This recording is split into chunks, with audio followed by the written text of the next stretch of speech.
Сәлем достар, біз бүгін лағманның қамыры туралы айтатын боламыз. Лағман орталық Азия тағамдарының дәстүрлі кеңінен қолданылатын тағамы болып табылады. Орталық Азияның әртүрлі халықтарында лағмандарды дайындауда өз ерекшеліктері мен қырлары бар. Біздің де отбасымыздың сүйікті тағамдарының бірі болып табылады.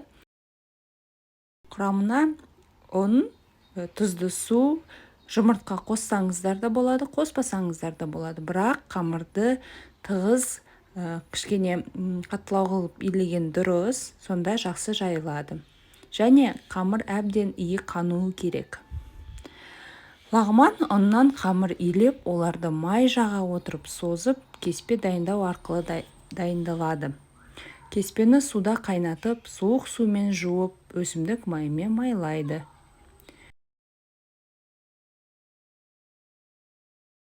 Сәйін әркім әрқалай өз қалауынша дайындайды. Біздің отбасында осылай жақсы көреді. Астарыңыз дәмді болсын. Міндетті түрде дайындаңыздар. Бұл өте дәмді тағамдардың бірі. Лағманның мыңдаған астам түрі бар. Біздікілер осындай үй лағманын өте жақсы көреді. Астарыңыз дәмді болсын.